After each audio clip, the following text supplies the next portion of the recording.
I want to know what John tastes like. Talking about a disciple, dude. Correction, apostle. Actually, apostle. Oh, I was gonna say, Not apostle, not a disciple. There's a big difference. What am I going with first? I'm going to go Burns Night first. Did you have one? What is that? No, you poured El Trago. No, I Yeah, poured El Trago. we all three poured El I don't Trago. do. I don't do whiskey and bourbon. I'm gonna try to get into it. Really? I'm trying my best. Give it the old college try. Just don't do what Ethan did when he first tried it. Yeah, no, I heard that. Wow, that was good. You know, a very similar story of Ethan. Are we actually like recording? What's going on, everybody? Bourbonist episode.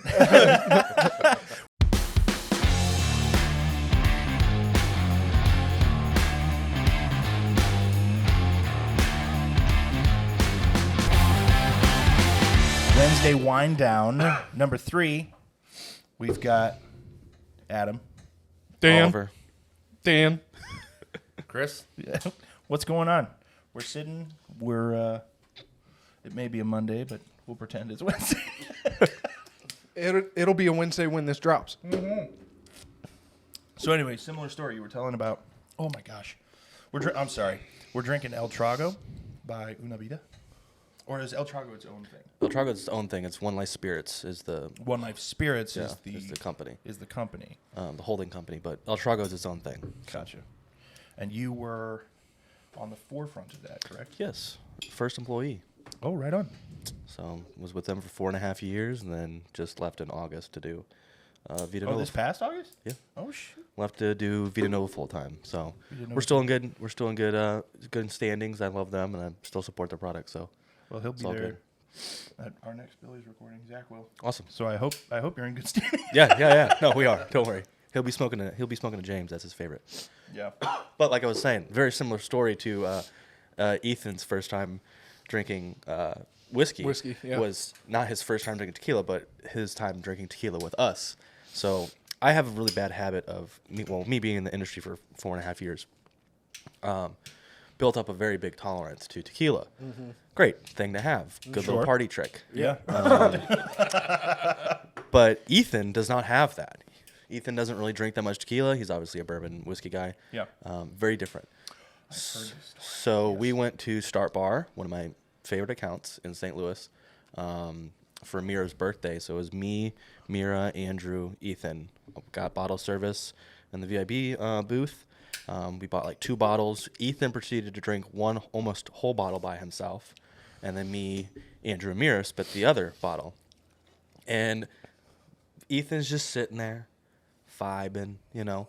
And then all of a sudden we look over, and Ethan's just like Vibing this. on his own wavelength. And then we look over, he just goes,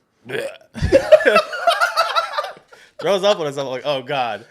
So Andrew takes him down to the bathroom. You know, he does his thing. Then we have to carry him out of the bar and lay him on the ground with a towel on his head because he was dying, basically, it looked like. And then I had to call an ambulance, and it was a great time.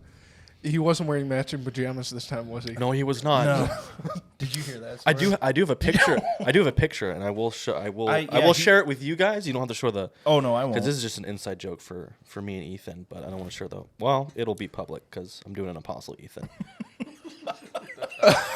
When you see the picture, it'll make It sense. just tastes like throw up. Don't judge me. This was a really funny picture, and I was eating a pizza at the same time. So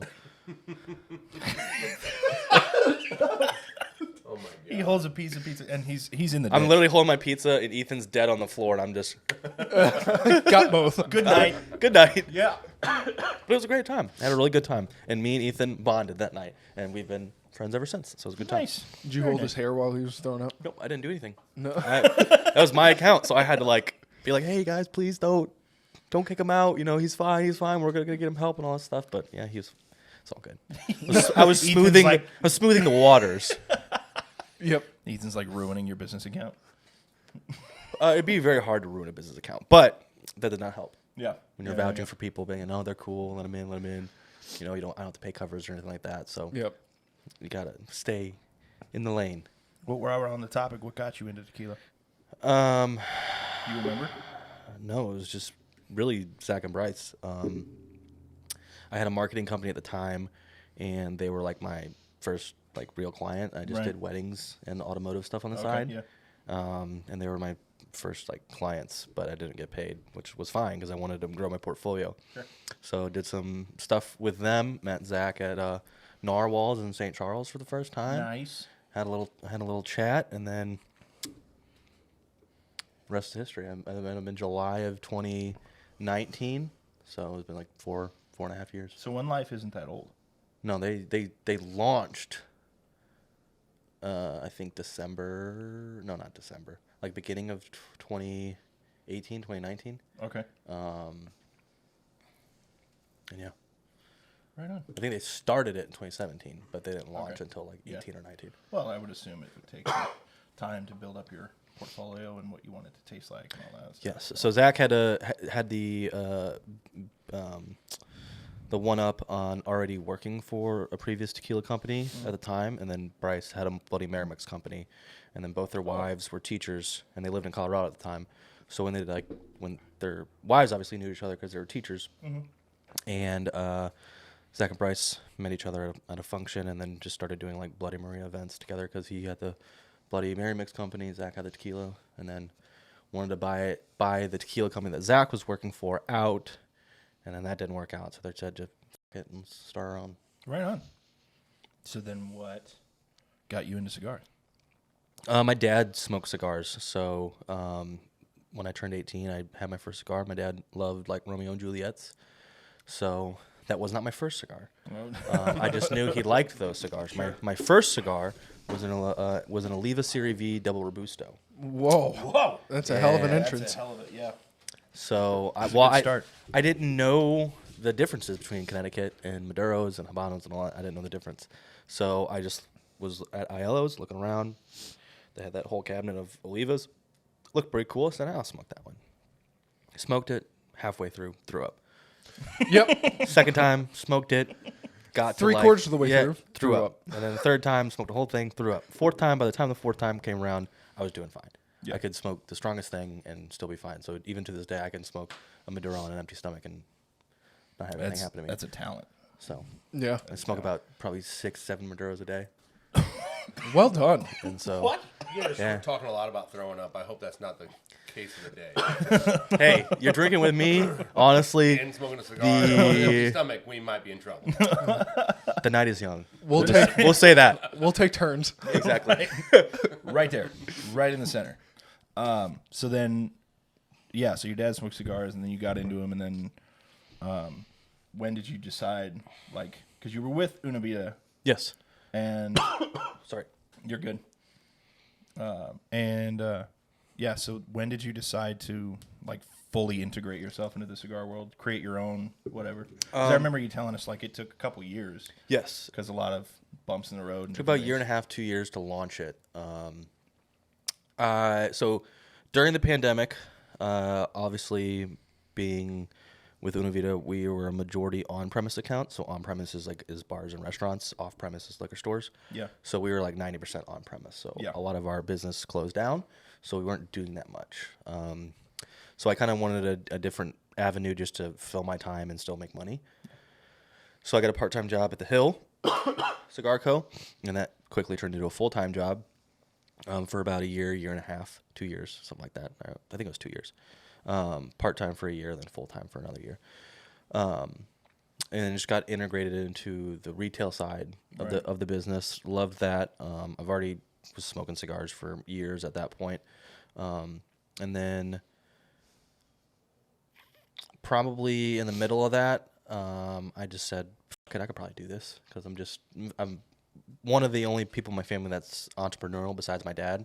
So I'm really the only one that's kind of following his footsteps and kind of doing my own thing. Right. I've always been that way. So I said, "Fuck it, let's do it. I could probably try it, and then if it doesn't work out, it doesn't work out. If it does, it does." So met. It's working out. These are good. Thank you very much. Not just good. I met Indiana in December. It's pronounced Indiana? Indiana. Oh, you're not talking about the state. Okay. Yeah, it's kind of hard to meet a state. Indiana, Adam. my blender. Jesus. In probably like September or November of 2020, and then I got the LLC filed in December of 2020. That January we started blending on Skype, and then it took from January 2020 to October of 22 to launch it, because I launched last October. Oh, nice. So I really only have like a year actually launched under my belt, but Yeah. it's been going well. Had 2 sellouts already. That's So- awesome. Yeah. But it is Congratulations. until you want to expand, and then you have no product to expand. Right. So that's the only thing that sucks. Yeah. Well, I mean, but so a sellout is basically like everything that you ordered from the growers. Oh shit! No, you're fine. I had no product left, Yeah. so I had to wait, and it takes 3 months, 90 days to do a run, and then there was some miscommunication, we'll say, on minimums. So usually cigar manufacturers will have like stick minimums that you have to do. Yeah. So I was doing 1,000 at a time, and then I did the next round was 2,000, and then I could do 4,000 based on my profit margins and how I was splitting money up. And then I got moved from doing 2,000 at a time to doing 5,000 at a time. So there was a time period where I had no money to cover the other 3,000 that I needed. Okay. Interesting. Yeah, and that's 3,000 of each size. So really, it was an extra 9,000 cigars I had to do. So that was the slowdown a little bit. But me being a true, just I'm gonna make it work no matter what. I was just out there sucking for nickels. So and I made it work. You're cheap. I am. Hey, more than a penny though. Well, this episode's incredibly special to me. This is my dad sitting next to me, and we just came off recording an episode about fatherhood, and so I was like, actually, this kind of works out. Just why not? It's the glory of starting something new is you can just pull anybody, and you don't have to pay them anything. So, True story. Free labor. Free labor. What are you talking about? I am getting paid in liquor and cigars, so there you we're go. good. Yeah. That works out really well. That's a good trade-off. Yeah. Yes. It's not bad. So do you remember the first time you ever smoked a cigar? Had to be on a golf course somewhere, or possibly down at the mansion, thinking Lent I mansion. was some big shit. Yeah. On a Halloween party or a wedding or something like that, and I'm pretty sure I probably got sick or was just sick afterwards. So, Yeah. It's not a habitual thing, but when I do, I like to enjoy it. So, Yeah. yeah. So then, I'll just be 100% vulnerable. I'm super nervous right now. Why? Because he's sitting here. It's not like he's gonna just So lean back confused. and punch you right in the mouth. Oh, wait till Depends I say on what he says. Yeah, right. Well, I'll kind of take over a little bit and just Yeah. say that Una Vita and your Una Vita, you'll have to coach me around what it was at the time. Yeah. We have One a of long the- history. One of the best cigars, because I like a lighter cigar, Yeah. was the one that they were handing out at Stray Rescue, their Spring Fling or something last year. That was, sadly, to break it to you, that was actually my strongest cigar. Really? Oh, Yeah. wow. I gave out 2. I think I gave out Peter and John. But they had the Stray But it- Rescue wrap on it. Yeah, it right? was the same. It was the same cigar. I just rebanded it for Stray Rescue. Yeah, I think it was a shorter one. Okay, So, then yeah, that's Yeah. Peter. So that was actually the Okay. strongest cigar. really? Yep. So great flavor, very smokable. Yeah. In the middle of an afternoon, I think it was May sometime, hot as hell. But Was this at the mansion? yeah, At the spring at soiree? the soiree. But had that and quite a few palomas, so it was a good day. Stray Rescue has been the best organization that I've worked with for all of Una Vita when it comes to charitable organizations. Both my dogs are from Stray Rescue, and then just like working with Cassidy and Andrea, they're super easy to work with, and they don't. If you come up with an idea and it brings them value, they're all for it. So it's not like they take control and they want this, and this. It's pretty much up to the brands to kind of create their value in their organization. So it's really fun to work with them. So we always had. I like to toot my own horn, and we always say that we always had the best cocktails at every at every stray rescue event, and I think a lot of the attendees would also agree. So I love stray rescue, and it was a really fun thing to work with them, especially do cigars too. So next year we're going to work with Andrea to start doing a little bit more on the cigar side of things. See if we can do more stuff at cigar lounges. Like stray rescue at cigar lounges? And Yeah, so like Okay. I'll talk to Brian at Lit about doing maybe a fundraiser at Lit or something like that. Bring on Una Vita and then maybe another bourbon or whiskey brand or something like that. Yeah. To do donations and stuff like that. So Yeah, they're a phenomenal company and a not-for-profit company. So from an entrepreneurial standpoint, you understand what it takes to build something Exactly. like that. Right. And they have done a phenomenal job in the St. Louis area of doing exactly what they do is rescue all these street dogs and then find homes for them. So it's pretty cool. Yeah, we have a stray rescue dog. He was actually born in stray rescue. So Oh really? Okay, yeah. it's kind of been one of those deals. But Is that they're Leroy? awesome. Yeah. Oh, really? I didn't know that. That's Yeah. cool. Yeah, you guys keep him now, but my brother who just got engaged and all that jazz, he and his now fiance adopted Leroy, and then Jank. and then actually right after, I think it was like a month after he adopted him, Bungie was like, "Guess what? You're hired, but you're going to Kansas." Yeah, I mean, he got Leroy for Christmas for Savannah, and he started in April. So Yeah. a couple months. Yeah, but then so is his stint over there almost over?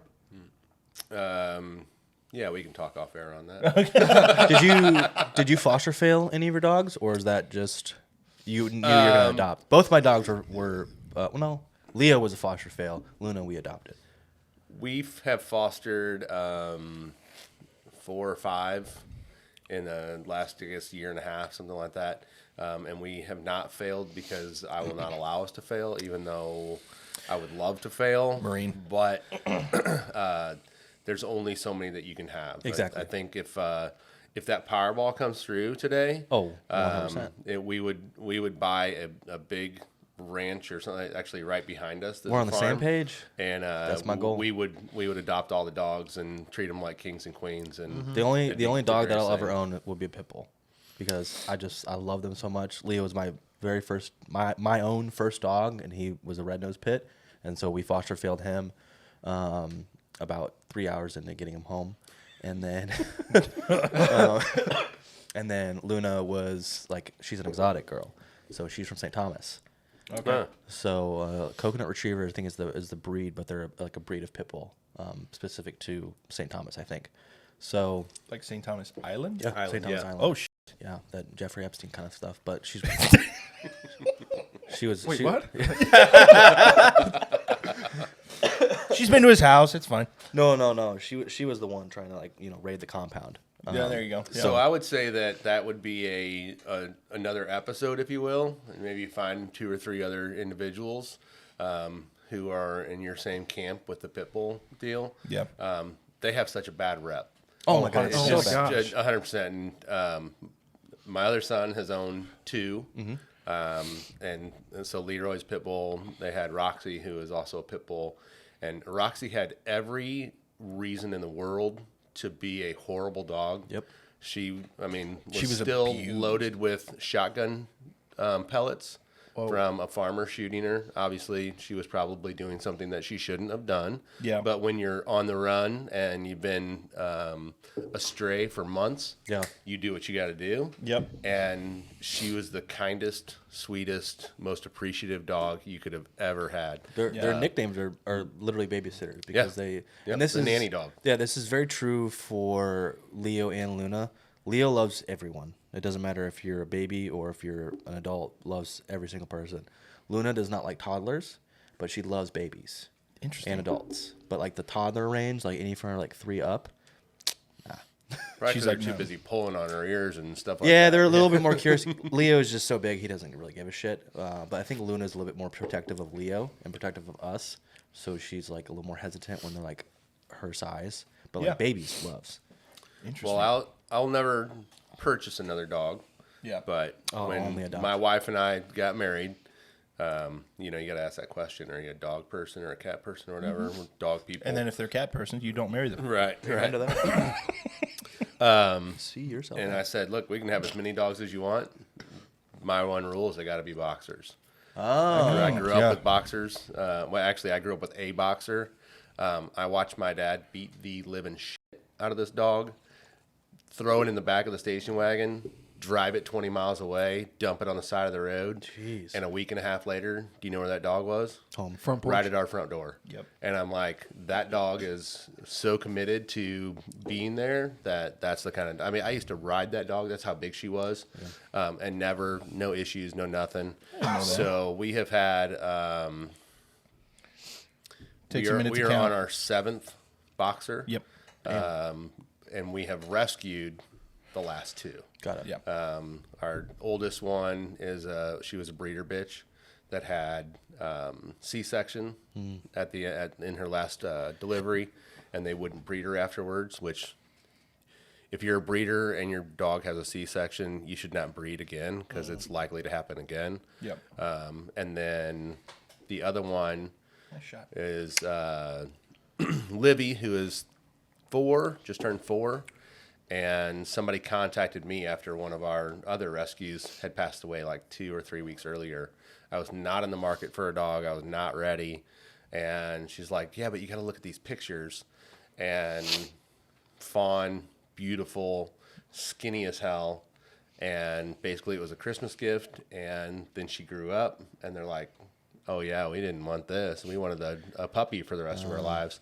And had her chained to a tree with like those play school outdoor play sets. Yeah. That was her house. Jeez. And so the aunt of the person that owned it went over there and literally just unchained her, took her home, and called me. And come to find out, she's actually 25% Mastiff. Ooh, so big ass. but big she's bitch. a big dog. Her tongue is bigger than her head, so it's always out. Leo- It is always out. Leo's story. So the weird thing, like the weird thing about Leo was we kind of ran into him. So me and my girlfriend at the time adopted him, and we kind of ran into him. We went to rescue.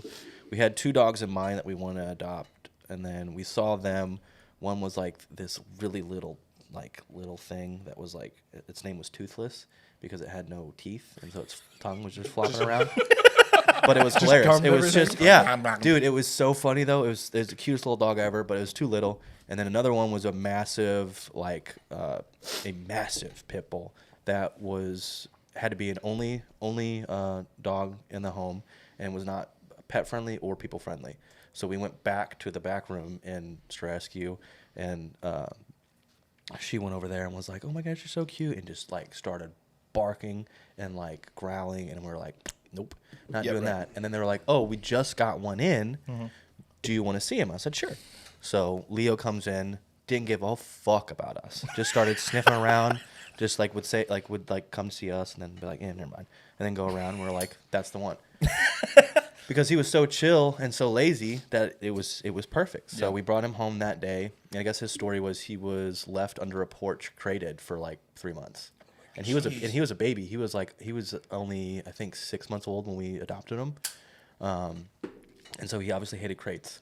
So we had the first maybe 4 months, we had a big separation anxiety problem with him where if we would leave for any amount of time, I could leave for 10 minutes, shit himself in the crate. Wow. So probably for like the first 4 months, every time we came home, we had to clean a crate and give him a bath. But then we went to Peacemaker Defense Group. My friend owns that. And then they just started they used to just do defense dogs, but now they did home dogs too. So got him in a board and train program for 6 weeks. And then after 6 weeks, never had a problem again. Wow. That's awesome. That's cool. So. Never heard of that, but that's a nice plug for your friend as well. Oh, yeah. Sorry. Shameless plug. Peacemaker Defense Group. Andy, you're If great. it works, it works. Oh, no, I remember. So it was Toby that died, right? And then, so I remember that because I was pissed at you guys for like a month just internally because I was like, how could you just replace him so quickly and all this? Yeah, definitely didn't replace him on purpose. It was totally by accident. I didn't know that at all. We actually took the twins out there with Layla, who is our oldest boxer, to meet her at the time. And she was pulling me so hard. She was on her 2 hind legs with the leash, you know, taught walking me around this. They had a big old farm with a couple of lakes. Not farm, I guess it was just a few acres and then a couple of lakes. Yep. And we were walking around down there, and we took her home. She's been amazing. And Toby was our first non-boxer dog. Yeah. He part had maybe like 10% in him. Yeah. But he was something else altogether. And I thought at the end we were like, I think he's just part Saint Bernard, wasn't he? he had Saint Bernard in him because he had some spots on his tongue, and he had that fat, you know, deal underneath Turkey his neck. chin, whatever. Triple Because we got Yeah. Leo so quick, they didn't have much time to do like a lot of research on his situation. But Yep. my best guess is that he was the runt of a litter of a breeder of red nose, because he's pure red nose. He's not anything else. So like we have a purebred red nose pit bull, and he's like the best dog ever. Yeah. I don't know. I don't know where like the stereotypes started.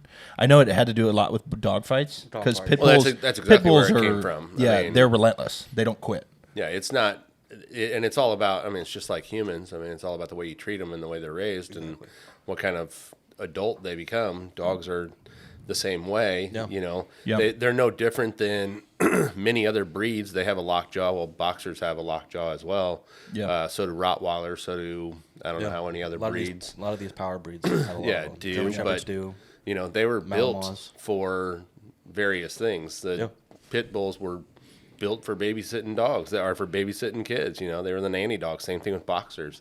But people are just, you know, Stupid. there's a lot of times where I like dogs a lot more than I like people. That's I say that all the time. Yep.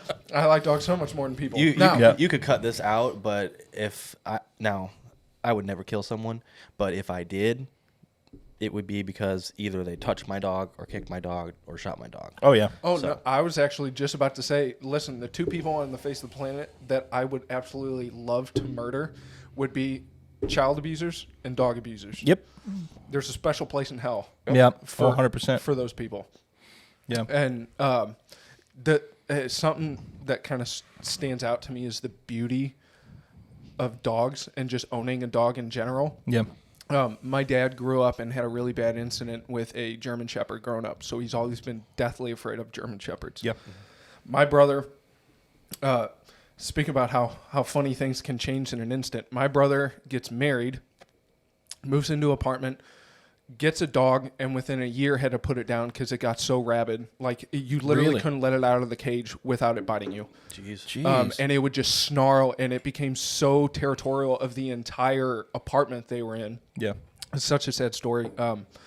But within about 6 months, my sister-in-law, I think she found an ad for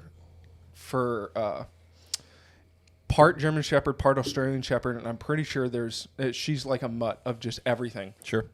But Leia, but she's primarily met Leia. Yeah. Leia is such a beautiful dog, a brown German Shepherd Aussie mix. Awesome. And my dad, I think the first time he met her, because they just brought them over to my parents' house on a whim, was like, look what we got. Yeah. And my dad was like, Get the hell out. what the is wrong with you? Like, your dog just died like Yeah. a couple weeks ago, and you just brought home another dog. But my dad absolutely instantly fell in love with the dog, and now he can't get enough of her. And the funny thing is I think it was a couple weeks after getting the dog, my brother, my brother and sister-in-law went off to Colorado for a skiing trip for us three. Yeah. On the way back, or a couple weeks after, my sister-in-law finds out she's pregnant. The dog. No, my sister-in-law.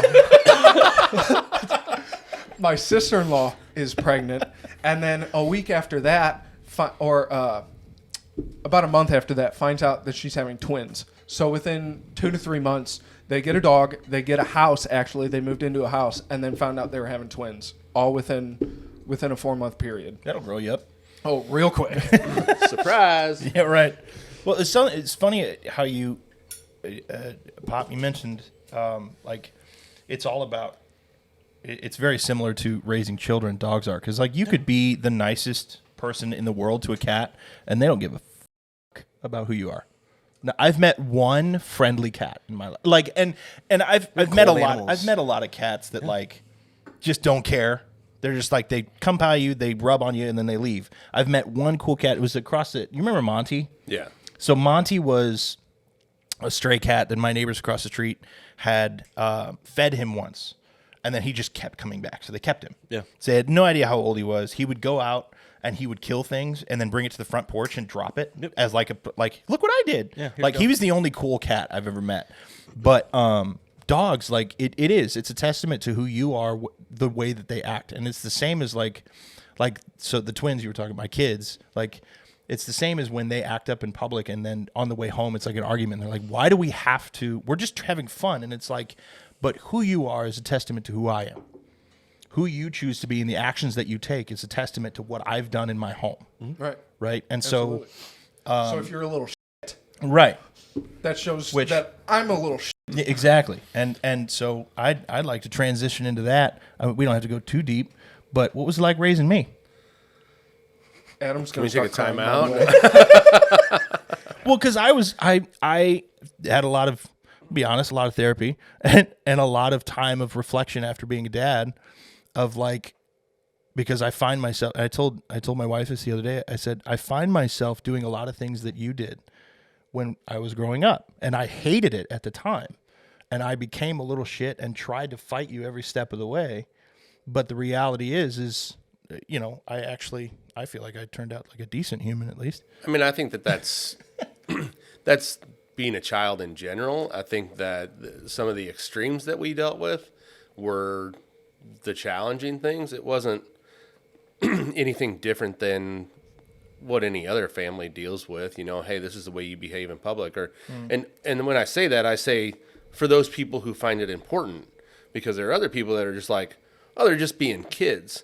Well, yeah, but my kids aren't going to act like that, right? Because I'm not going to allow them to, because in my mind, that's inappropriate in a public setting. You go to a restaurant, there's a certain way you behave in a restaurant. Your kids don't run around the restaurant. Right. We went out many a times when the twins were younger, and they didn't run around the restaurant. Why? Because I've ran restaurants all my life, and I'm not going to let my grandkids, nor did I let my kids, run around a restaurant like they own the place. Right. It's inappropriate. Yep. Some people just don't see it that way. So, again, I think when we talk about what was it like raising you, it was just like any other child raising, I think. I think there were some other things that you've probably learned about yourself that made it a little bit more difficult. You had a very explosive personality. Yep. Adam? So what are you saying is you're not special. Right. Yeah. I was raised by a single mom, and I pretty much so was able to run feral as much as I wanted, as long as I told her where I was. Yeah. So if that meant if I was 16 and I went, hey, I'm going to so-and-so's house and we're going to this party and then I'm staying the night at so-and-so's house, she'd be like, okay, just be safe. Yep. That was, But the bigger piece there was as I was growing up, I had a girlfriend that her parents never knew where she was because we never told them because they wouldn't let her go. So you just lie. Yeah. And then what happens? If something did happen, they didn't know where the hell she was. Yeah. And you can either attest to this or not, but you and Nathan, neither one of you drank, to my knowledge, until you were of age. Now Nathan may have at college, but until you were of age. And so I didn't have to worry about that. I didn't have to worry about the drugs. Me, on the other hand, I was doing all of that stuff growing up, and my mom didn't have to worry about it because she knew about it. I told her about it. She was witness to it at the house. Yeah. My friends came to our house and stayed the night and drank and partied and whatever. But we were all safe. And I think that's, some people would probably look at that and go, you're out of your mind. Or your mom was out of her mind to let you do that. I think the bigger piece is you're breeding honesty. In a family, which is very important. But she also wasn't my best friend because I knew that if I said one cross thing to her, she'd put a hand across my face, and it happened. Yep. And I think with today's generation, that's a big difference. Is we don't want to have rules. We want them to tell us everything, and we want to condone all of their behaviors as well. Control all Versus Fine line. there were expectations and there were consequences when you didn't meet those expectations or when you crossed that line. You know, I remember being a young kid and my sister, you just get in the giggles. You just get crazy, and my sister and I are just giggling, and I'm sure my mom was just like, all right, enough. Go to your room. And I'm walking past her, and I'm like, a bitch. And she smacked me so hard, so fast, I didn't know what hit me. I mean, and I was on the ground in 2 seconds flat, and I was like, duly noted. I will never do that again. I blame my dad on why I'm so short because my dad never hit us besides spanking. Yep. But if we did something really, really, really bad, and so with my family, I'm the youngest of 6. So my parents have 2 biological kids, and then 4 of us are adopted. So me and my brother are from Russia, and then I have 2 sisters from Paraguay. Cool. So me and my brother were little shits, and the reason I blame my dad for me being so short is because if we did anything bad, he wouldn't hit us. He would knock us on the head. and my dad at the time, he's older now, but my dad at the time was 6'6" and Jeez. a massive Yeah, dude. that not hurt. And, so I'm wouldn't knock. I'm pretty sure I have a couple of discs compressed. I'm I could have been 6 foot, Dad. What the hell? That wasn't a knock. That was a. Yeah, Well, but I turned out well. So Yeah. That's what so. Actually, that's kind of funny because I feel like a part of the reason why I don't have any hair is because my dad kind of pulled it out. So as a kid, growing up, I actually had hair kind of down to my shoulders, long hair. Yeah, And, no, there there's was no one way time you're telling the where truth. I'm dead serious. And I smarted off at my dad, and I remember one time, I had long hair, and he picked up me by my hair and goes, "Listen here, you little shit. You're not going to talk to me like that." And so so that's when I kind of started buzzing it. Because one, I was like, well, Dan, it's time to mature. Mm-hmm. And 2, I was like, well, guess what, Dad? You can't pick me up on my hair if I don't have any hair, bitch. shaved it all off. And then that's Chestnut checkers. That's when my mom would start hitting me. She's got this, and I think I've talked about this. She's got this massive diamond stud on a ring, on her engagement ring. And so whenever I'd smart off at my mom, to a certain age, she would slug me in the arm, and I'd have an indent of the ring on my shoulder, and she'd look at me and go, "You gonna talk to me like that again?" Yeah, right. That one's from last week. Isn't that the wild thing about the differences range. between where we grew up and where people are growing up now? Just like what you said is we all had parents who quote unquote hit us but never abused us, Right. And it was but now you're getting Oliver, let me tell you something. There were times where I wanted to abuse Adam. Oh, 100%. Yes. Yeah. And I'm sure that he can remember some of those times. Yeah. But I feel like that's as weird as it sounds. I feel like that's a normal part of parenthood too, because there's a lot of patience that comes in with parenthood. Yep. I'm not a parent, so I can't really take everything I say with a grain of salt. But from what I've seen is in general, even with people that aren't your kids, there's still a lot of patience that has to come about that. And if you've dealt with anyone or any work environment or anything like that, there's probably employees or coworkers that you just wanted to punch in the face. Yeah. But Every week. But it takes a lot of patience. Don't name them now. Don't name them now. Tone that down. So, let's just put this out there because you're talking about how we were all raised differently. Yep. I mean, obviously, I'm a dad sitting here to a dad, so I'm 50. Yeah. 30. I'll be. 50? Yeah. Jeez, you're like Edgar. Edgar's 45 and he looks like he's 25. Yeah. Yep. Freaking And then dedication, man. I'll be 33 in a month. And Oliver? I'm 27. And I'm You're 26. Yeah. Q. I'm 26. So it's, and again, you guys are all three definitely in that same kind of generational piece.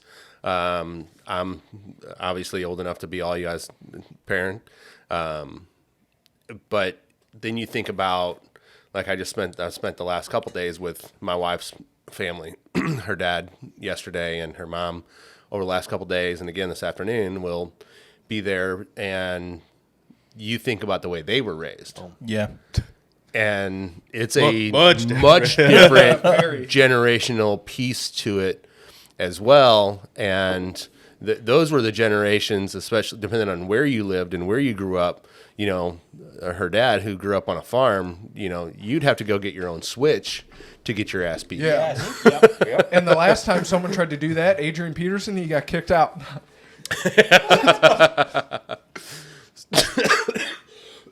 So the other piece is, and I mean, we can probably go real deep into this, but I wouldn't. It's kind of like, why has it changed so drastically? And I would say that Adam's spouse would highly frown upon spankings the way that I raised. And again, it wasn't like every week or every other day or anything else like that. But there were certain behaviors that warranted, this. But the other thing is the parents these days, they don't pick up on the social cues of their kids. And again, I work in the restaurant industry, and so I'm with it. You guys are out in merchandising and doing things like that, where you see parents with kids, and the kids are just running amok, or they're screaming and crying and being obnoxious. That's a social cue to me. That's a social cue that says, I'm done. This is not where I need to be right now. We need to go home, or we need to go somewhere else. I don't believe that behavior also allows them to get whatever they want, but the parents at some point in time got to go, you know what? I'm ruining the experience for other people in this restaurant or in this grocery store or whatever, and go, I got to pick my kid up and go. When you know what's the worst is when the parents are the one who's actually involved in that bad behavior. I was a manager at the National Museum of Transportation here in St. Louis for 7 years. There's one moment in particular. There's a lot of moments in particular to where I almost had to look at the kids and say, I'm sorry your parents are the way that they are. But there was one moment in particular to where in our main, in one of our guest service facilities, there was an incident to where we had this true, like, original station coach, like horse-drawn coach, that was completely refurnished, and it looked like it did back in the 1800s. Yeah. And it was a St. Louis to San Francisco passenger coach. Guy donated it, and we had all of our exhibits we had fenced off, gated off, so people couldn't go in and climb. There was one day in particular to where it was an absolute shit show. The technology was going bad. I had problems with the registers, and then I had some problems with other employees also that were underneath me. And then I look over to my left, and I see an entire Asian family of 7 people, including the adults, in the station, in the coach, sitting there like, oh, take a picture of us. Take a picture of us. I went Thank over you so and much for not doing an Asian accent and getting us canceled. Yeah. That's next week. But I look in there, and I come walking up, and I go, are you serious? Yep. They were like, what? We can't get in? When there's a sign right next to the exhibit that says, don't touch. Yep. Let alone don't get in. Yep. Yeah, but I feel like there's a cultural difference thing than them being, like, they could have been completely oblivious to it. I understand there's a sign there, but, like, at the same time, People are oblivious. people are oblivious. Well, and that's kind of another incident to where we had our automotive building closed off because someone was having a wedding reception there. We had signs all throughout the entire museum saying the auto museum is closed at 11 due to a reception to set up and everything. And so this family comes in at it's mother, father, and then a son. So it's just the 3 of them. They come in at like 10:30. Yeah. Keep in mind, to see the entire museum, unless they've added since I've been gone, it takes about 2 hours to see everything. That includes the massive train yard, the automotive center, and our 2 visitor centers. Yeah. Or not ours. I'm not there anymore. But so it's about noon at this point. So it's been over 2 hours, and these people come down and they go, hey, your automotive center's closed. And I go, yes, I'm sorry. There's a wedding reception going on, but we've had signs all throughout the museum to kind of explain that. And he goes, I don't understand why I can't come in why I can't let my son come in. That's why we came here, is to go see cars. And so I look at him and I go, sir, there's a wedding reception going on. We've had signs all throughout the museum posted before the day started at 9 to tell you that it shuts at 11. And the father goes, I didn't see any signs. When there's one on the first set of doors, there's one on the second set of doors, there's one on the front desk, there's one on the doors to go into the museum, out of the visitor center, all over the place. And he continues to tell me, I don't understand why I can't come in. Why? What? And so I looked at him and I go, sir, I'm sorry, but you got to read the sign. And so he looks at me and goes, you guys expect me to read? And there was almost read like whale. my position there kind of flashed before my eyes. And I had this thought of, I could really go out with a bang right now.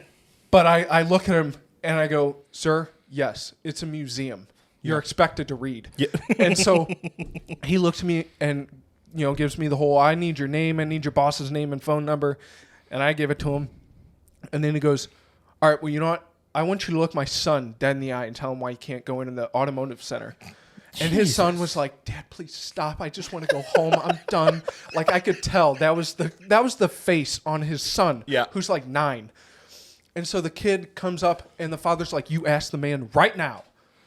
And so I look his son dead in the eye and I go, listen, buddy, you can't go in to the automotive center because it's closed for a wedding reception. And the kid just goes, okay. And just looks up right at his dad's face, stares at him for about 3 seconds, and then I look at his dad's face for about 5 seconds, and then his dad goes, you'll be hearing from your boss. And then so about a week later, my boss goes, hey, heard you had a little incident with a guest. And I go, yeah, the guy's kind of dumb. And she goes, yeah, I kind of got that from the phone call. Well, if we could circle back to the different generations, the difference between how you were raised and things like that. So I have a couple questions for you, but one of the things that I always remember, Chris, yes, it's some of you aren't watching the video, but I do so something that I specifically remember growing up is that I can count on one hand the times that you laid your hands on me, one hand. And you're kind of slacking there, Chris. Yeah, he'll make up for it later. But I think let's just see one for old time's sake. Yeah. right here on video. Right here. But I specifically remember you weren't violent. You were just authoritative, in a good way. Back then, obviously, I was like, "F you," but. But now, you would have seen more than a few hands. Yeah, right. That would have been the case. That was probably, I think that was the only time he laid his hand on me when I told him to fuck you. And I specifically remember one time I said, get the fuck out of my room. And he goes, it's my house, motherfucker. I'm not going to lie. I would have been thoroughly impressed if you would have been like, my dad just literally looked at me all calm in the face and said, square up. He basically did.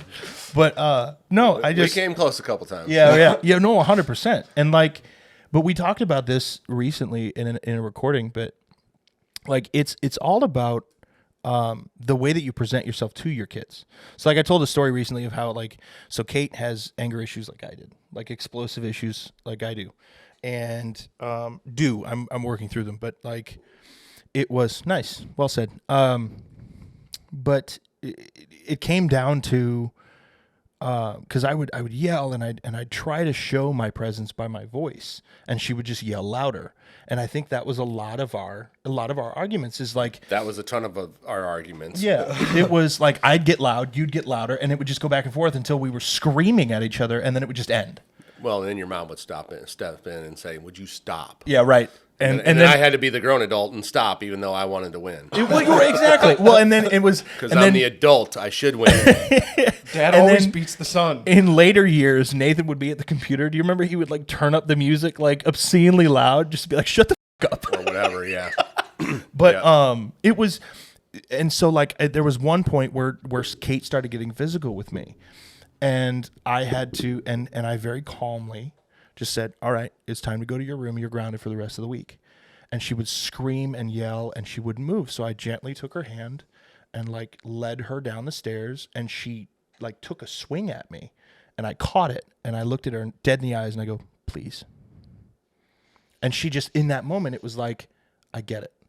You're in charge, because my excessive force is nothing to you. And I remember that day with you to where it was, I love this story because I remember. Which story is it? Which time? the time that I accidentally separated your shoulder. Yeah. Okay. That would say was- that. yeah. That's really the only time that we ever came to physical Yeah. confrontation. And not to say you got to set the stage, but at that time, and now still, you were as big, if not bigger, than I am. Yeah. And it was one of those things where it was going to come to blows. And for all you dads out there, in the back of your kids' minds, just so you know, they're always going to be afraid that they're going to hurt you. I've never been afraid that I'm going to hurt him. I've always thought about, I'm going to hurt you before you hurt me. Yep. As a show of, this is just the way things work. Yep. Yeah, exactly. Now, that being said, he was bigger than I am, and literally just stood up off of his bed as we were face to face and knocked me on my ass. Actually knocked me onto my shoulder and elbow.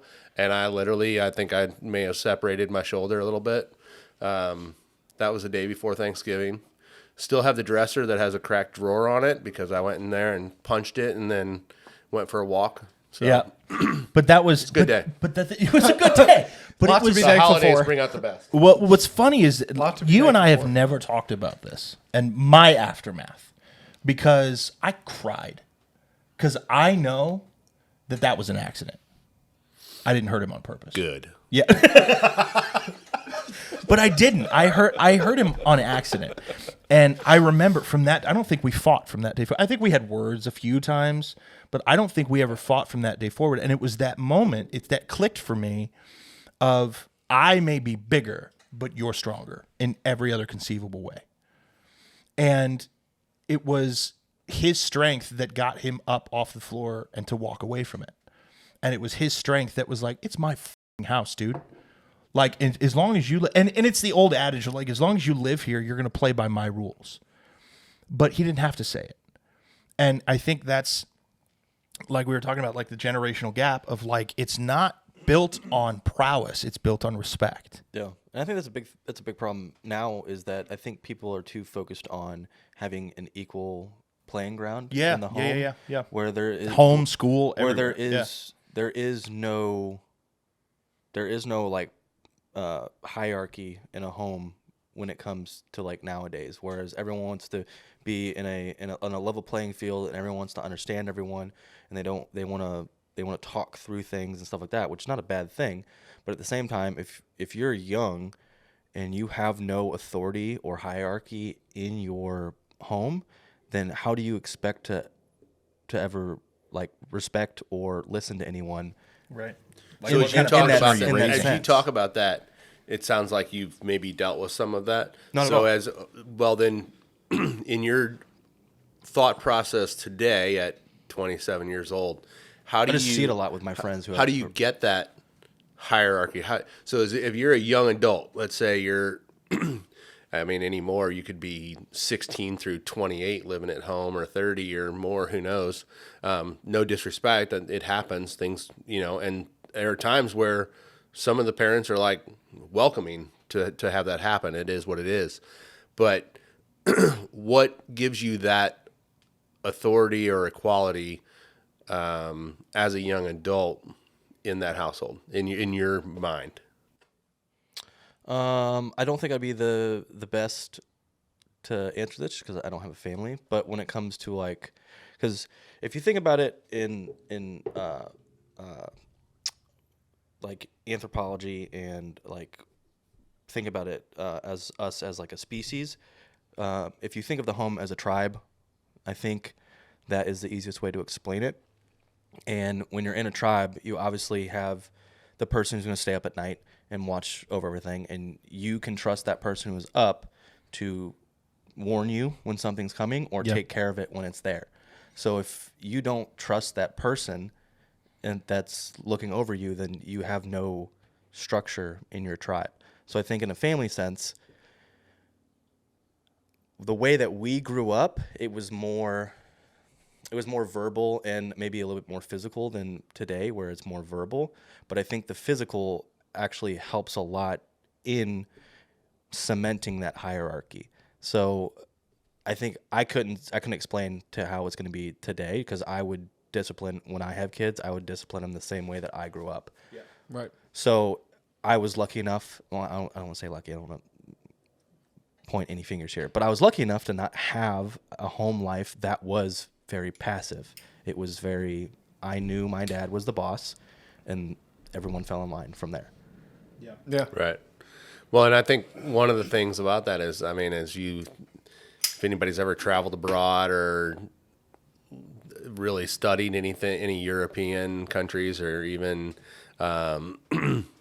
Asian countries or anything else like that, like we kind of do it wrong in America. Absolutely. It's nothing to have 2, 3, 4 generations potentially living in a household. Yeah. And guess who still rules the house? They may not be paying any bills or doing anything else like that, but grandma and grandpa are the matriarch and the patriarch. They still run that household, even though it may not be their house. Right. That's why it's that whole respect factor. Yeah. And there's just a ton of that I think has gone from That's the why American family. That's why I love these new like compound structures of families where I don't think it's a new thing, but brought to light, it's a newer thing where a lot of these companies are like selling ranches to where you can have homesteads, and you could have, all your siblings and like 3 or 4 families on one homestead. Yep. And I think it brings it back to that cultural kind of hierarchy of everyone knows their roles and everyone's pulling in. Everybody contributes together. Yes, absolutely. And everyone contributes. And I think in America, we're so divided as like single family units, and not like we have Whole family. our immediate family, we have our extended family, we have, all that. But if everyone's together, you have one single family, even though you might have cousins or whatever, everyone's still one family. So I think the family structure in the U.S. has gone backwards when it comes to like how we grew up like culturally. Yeah. And I think a lot of that has to do with this over individualistic mentality, right? Yes. I'm all focused on myself. Yep. Or I'm focused on me and my immediate family, so my wife and my kids, instead of, okay, well, my parents raised me, and I think this has to do a lot of it. This is more in line with what I've come to recognize as the Eastern way of family, right? You've got the idea of honor. Yeah. So you always bring your family and your family name honor by what you do and by how you treat others. But you also bring your family honor, and honestly, you even see it in some island cultures, like how many baseball players are in the pros in order to provide for their mom and dad and their family down back in the village that they grew up in. Yeah. Definitely South American, Dominican and stuff like that. Yeah. It's more North American like that, to where we've become more individualistic.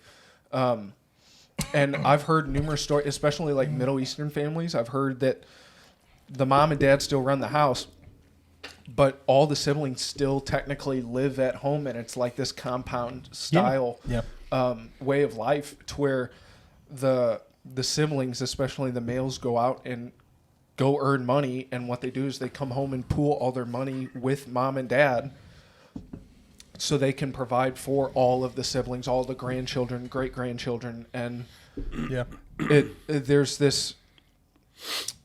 there's this intentionality with, okay, this is all for the betterment of my entire family. It's not just me. It's not just... Right. Even now, there's a negative context for living at home with your parents. Yeah. Oh, like, I'm absolutely. 27. I moved back with my parents. Why wouldn't I? I think it's starting to be a little bit more accepted now, but like especially from an entrepreneurial aspect. Yeah. Like even like dating now, it's hard to like. It's not hard for me because I don't give a fuck. But for some people, it's hard to like have this relationship with a woman, and then you tell her, oh, by the way, I still live with my parents and all that stuff. Like, oh, you live with your parents? Yeah. Yeah. I have no bills, so I can spend more Save money. up, yeah. I can save up for, you know, depending on how long you're dating. I can save up for a ring. I can save up for a house. I could do all this. Yep. I am planning to have a future, and if it's with you or with someone else, I'm in the forefront of planning rather than just being in debt our whole entire life. Yeah. Where now we're actually at an advantage if we do start dating at this early stage that I live at home, because now I can actually plan specifically for what we want. But I think there's two different connotations to that. Yes, wholeheartedly agree with what you're saying. The problem is that same individual that does all those things and has no bills and lays on the couch for 12 hours a day. Oh, yes. It's purely contextual. Like, you can't, you cannot expect to have anyone really support that when they're going, like, let's say you're a couch potato and this girl is making all the money and stuff like that. There's nothing wrong with that. But at the same time, in her mind, what value are you bringing me? Because right now I'm the breadwinner. So what are you doing? Now, if you're the breadwinner, but I'm starting a company and it's on track to do X, Y, and Z, there's a little bit of give to support that, because, you know, holistically in the end, there's a plan that's going to work out. But if you're just sitting not doing anything, then you can't really expect anyone to stay or support that. Absolutely. Right. You can't expect somebody to look at you and be like, yeah, he'll be a leader one day. Yeah. Well, You know? and I think that's a key like a key thing to kind of focus on is, like, if you're at home, make sure you're putting in the steps that way when it is time to move out, you have the habits necessary in order to almost, when you move out, it just falls right in line. Yeah. And it falls right in step. So it's not like this massive wake-up call to where you end up kind of sinking or swimming when you move out. Instead, you've already got the habits in place to where you can take care of yourself. You can take care of the house. That's why, like, I'm 26 and I'm at home, and whenever it comes to my mind, I try and help my parents around the house, because it's like, this is a great formation period to help me be able to take care of a house, take care of an apartment, take care of a family, because I'm at home. I have a great opportunity to, one, help take care of my parents wherever I can, wherever they need help, and two, I'm also learning to take care of myself and taking care of something that in the future I'm going to be responsible for. So it helps me kind of slowly build up responsibility instead of kind of being thrown into the fire all at once, to where, you know, that can cause a lot of anxiety and a lot of problems with different relationships. We talked about this at the men's group at Omen, and we talked about it a lot I think, so true men now are at an advantage, but also a disadvantage when it comes to women, and now specific women. So I think women have it in their mind that when they want to date a man, they have to have everything set in stone already. Yeah. That is a good quality. However, you're not looking at the macro, you're looking at the micro.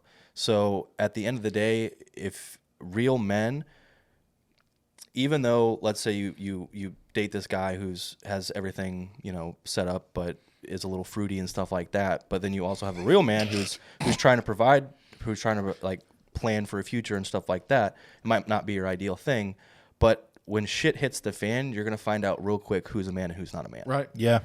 Yep. Absolutely. Yeah, I actually, that kind of,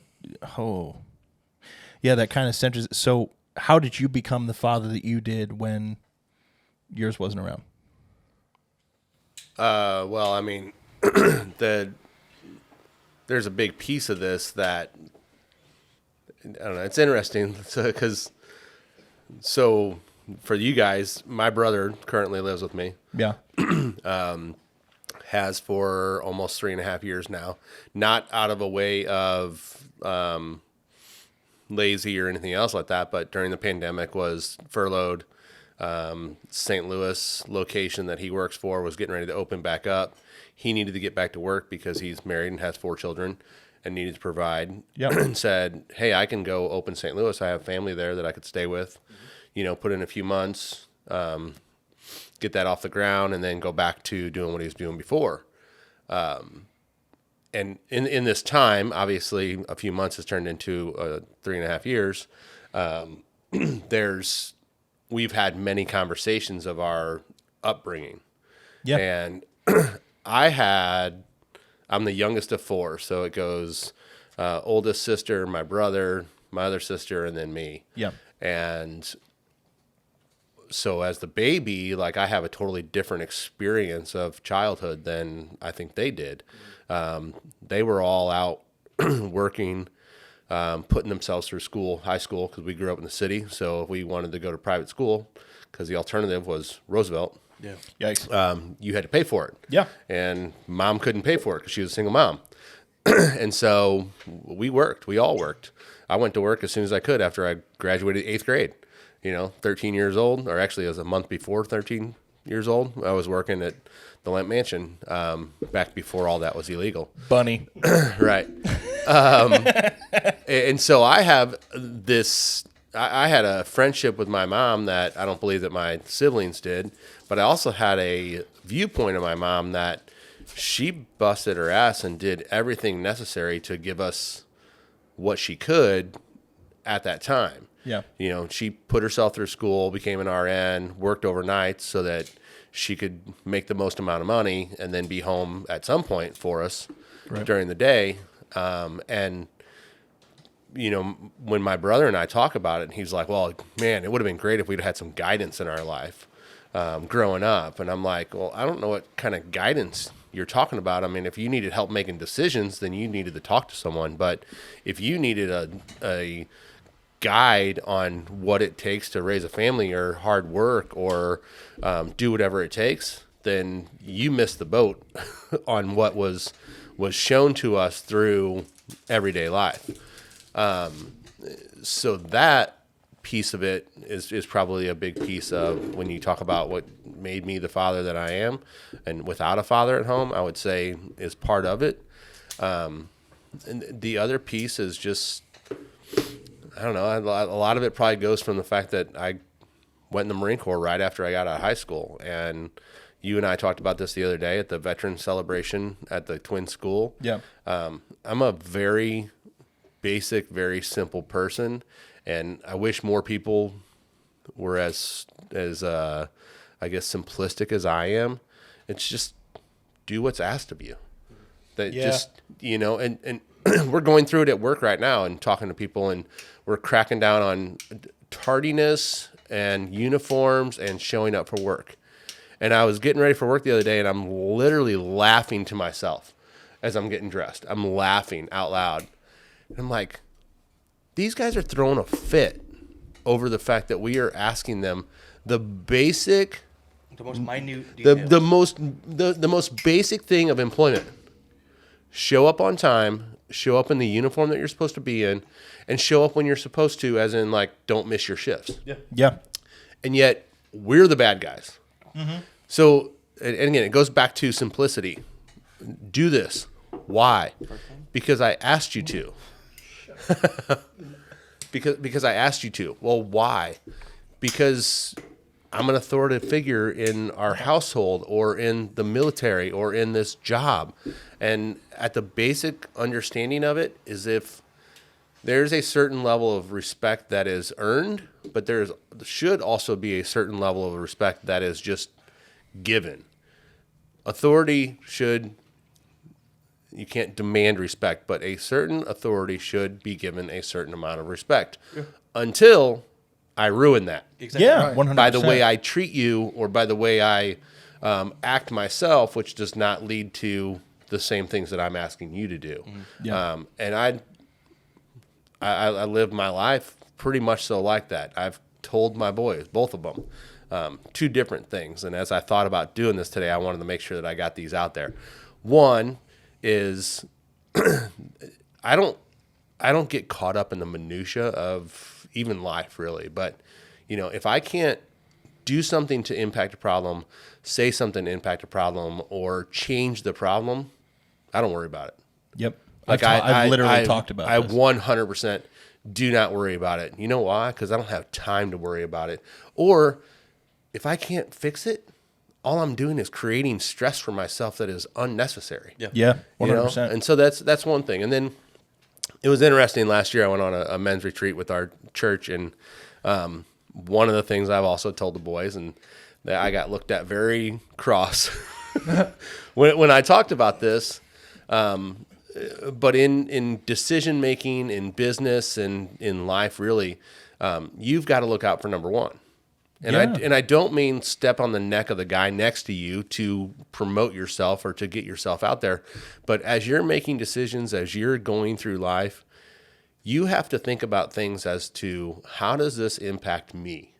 And what does this do for me and my family, or me and my life? And because when you start thinking about everybody else, you stop making decisions that benefit you. Yep. And there's nobody else. The guy sitting across the table from you, the woman down the street, she is not thinking about, oh, what do I need to do to make Adam happy? Yeah. That is not happening. Yeah. So you have to do those things. Again, not maliciously, not with ill intent to somebody else, not to get above someone, but what is going to be the best thing for you and your life and your family in that moment, in that situation. Right. But even in that, the adverse of that is, even if you are focusing on yourself, it still impacts other people. Depending on the way that you go after it, it can lift those other people up at the same time. Because if my biggest thing is, especially like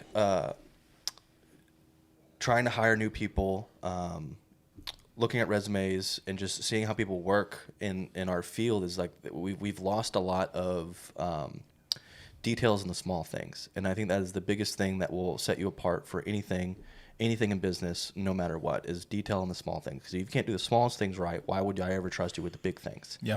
So even if you are kind of focusing on yourself and like, how can this make me better? Even in your position, if you have people under you, that only lifts them up, because now you're becoming a better leader. You're maybe getting a promotion, you're getting more responsibility, stuff like that. And now you can start delegating other things to the people below you, and then training them to now focus on themselves and make themselves better, and just a cascading effect downward from the ladder. Well, and ultimately, and again, I've been in business and I've been in management for a long time, primarily all in restaurants, but people want to be held accountable. Yes. People definitely want to know what the expectations are. Yeah. So when you hire people, you got to set that expectation. Mm-hmm. When people start a shift, if you've got extra things that need to be done, tell them in the beginning of their shift or their day or their month or whatever, so that they can plan accordingly, so that at 9 o'clock, when they think, oh man, I'm out of here in 30 minutes, you go, hey, I need you to do X, Y, and Z before you leave. They're like, fuck you. You suck. Yeah. You know, but if you'd have told them at 3 o'clock when they got there, they could have done a little bit at a time or whatever, and they can still plan to be out of there at the time. Because ultimately, that's what people want, is they want to know what's expected of them, and they want to know, when do I get to go home? Yeah. Yeah. Those are like two of the biggest things that people today, and they want to enjoy what they do. And so if you don't make it happy or fun, especially when you're in a leadership position and you're not, I don't want to say this, you're not training people to take ownership in their things. Like a perfect example is, I do not own Lit Cigar Lounge, but I will close with them all the time, just because that's just built into me, and I like helping people out and stuff like that. But I also have gone to Lit since almost the beginning in 2019, to where like I feel a part of that lounge. Yep. And if that lounge looks like shit, it affects me, because that's my place to smoke and stuff like that. So especially taking ownership in your business, like especially if it's at a restaurant or stuff like that, you can kind of pick out the people who are going to succeed very quickly, of if they're doing things that do not pertain to their job, but they're still doing it. So like the simplest thing of like picking up trash, or like wiping down a table, or like setting up utensils in the right way if it wasn't put on, just the little stuff. And like if you as a customer or like a consumer can still add value to a company even not working there, that makes that company even better. So like I think that's why like, I don't hate to say it, but like I'm not a fanboy, but that's why First Form does so well, is that their whole entire I customer was base, just getting ready to drop Andy Frisella Yeah, about that they're- because he talks about that all the time. They- Being in a public space, and he'll wipe down the countertop in the bathroom or wipe the piss off the toilet. Yeah. And he's like, why? He goes, because the next time I go in there, I hope it looks the way I just left it versus, there's toilet paper on the floor, paper towels on the floor, whatever. It's for him. It's not necessarily for everybody else. Exactly. But the other thing is when he walks out and somebody else walks in, they put a face with the fact that he just walked out of there and there's not piss on the toilet. exactly. That's a big thing, and more people. And you're exactly right. That is one reason, one of the biggest reasons. And he leads that way, and then instills that expectation in everybody. And he also around does him. it. He doesn't just say it. Right. That's Yeah. the biggest thing. A lot of people, Right. a lot of these like bigger companies will say, "Oh, you got to do this, this, and this," and then the people who are leading it don't even do that. So then, why would I ever do that if you're the leader and you're not even doing it? So it's basically kind of just setting that expectation in the beginning of this is what we do, this is why we do it.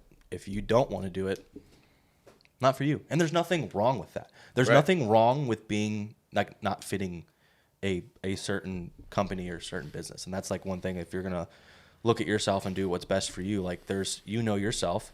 Obviously, all of us want people who are going to be great workers and want to go above and beyond.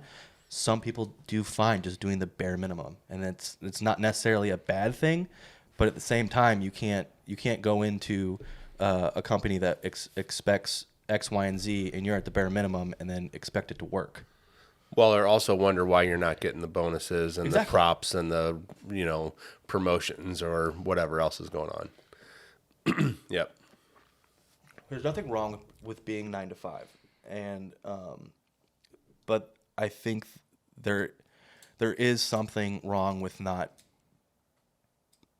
proactively bettering yourself, and that's just my opinion. Because if you want to move up in any kind of ladder, you're gonna have to do that. Yeah. No, I agree.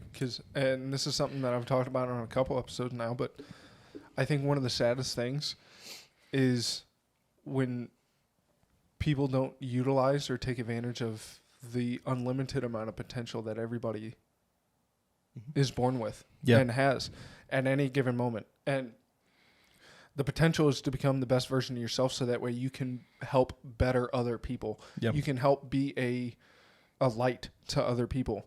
And I think when people are lazy, what they're doing is they're ultimately bringing the people that are in their lives down, because they're not bettering themselves, which ultimately means that they are not putting their best foot forward.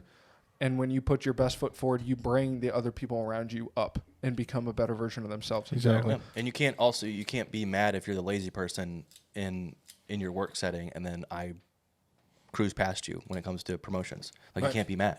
Yeah. Well, and the other thing, and my wife will remind me of this all the time, is just because you are that person that does more, you can't get mad when other people don't. True. Oh, And so that happens a lot because, well, I did X, Y, and Z. Well, you can't expect them to do X, Y, and Z because technically you did more than what was required of you. That's great. And people aren't going to necessarily naturally follow your footsteps. Yeah, not nor everyone's are built they like you. nor are they going to go, "Oh man, look what Chris is doing. I better jump in and help out," or I better some will will go, "Wow, if he's doing it, I better do it." Yeah. If you're doing it, if you're going above and beyond for recognition, that is the complete wrong mindset of True story. why to actually do it. Absolutely. Because that's your whole entire goal is I'm only going above and beyond because I want X.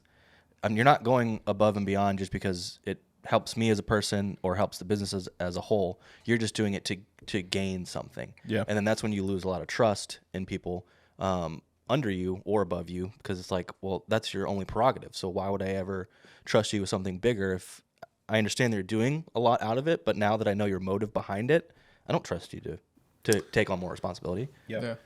So one of the things that I've been able to experience is people saying, "Well, promote me and I'll show you what I'm capable of." I literally said those words. How are you going to do it later? Well, and the reality is no, you do those things now. So I go, "Oh, look at this. They deserve to be promoted because I know they're capable of doing it because they're already doing it."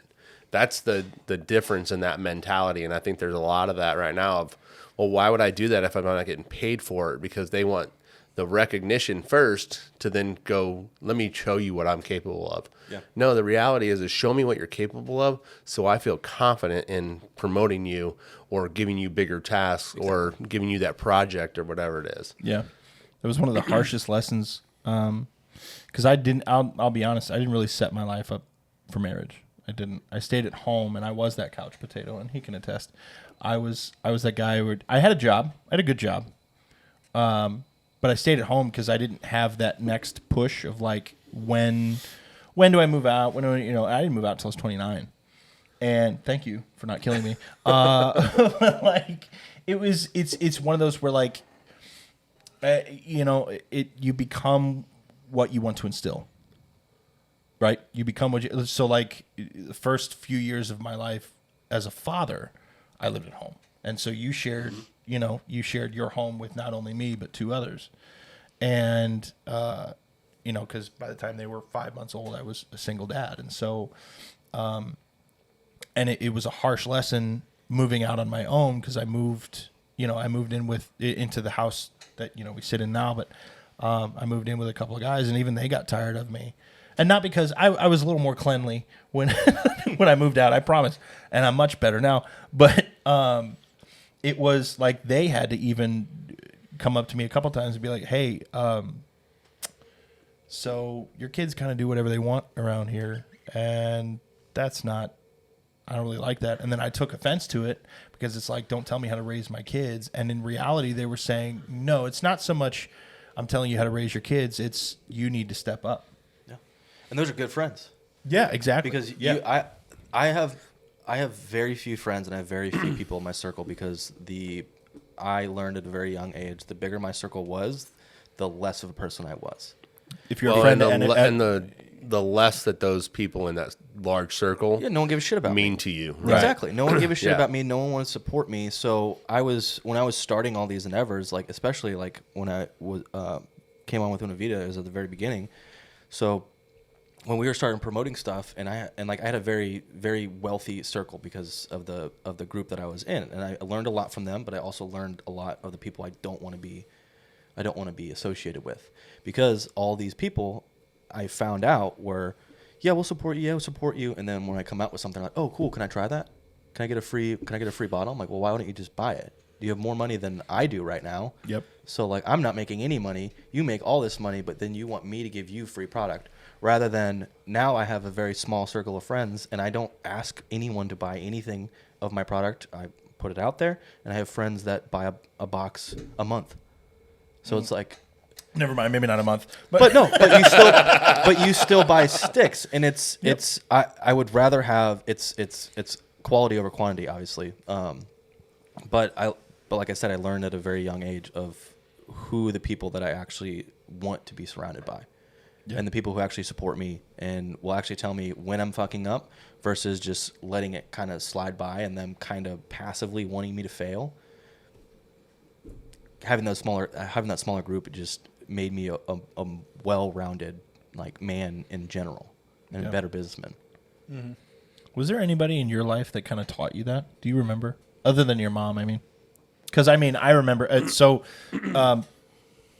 Meemaw, as I called her, passed away when I was 15 of lung cancer. Or was it? Yeah. And first of all, I love and respect the fact that every single year we still celebrate her. Yep. And so not only did you teach me the importance of family, which is so ironic because you had everything stacked against you, as did I think. At least from a mental standpoint of like, your dad wasn't around from an early age. And so it came to like, you could have been that degenerate. You could have, and you chose differently.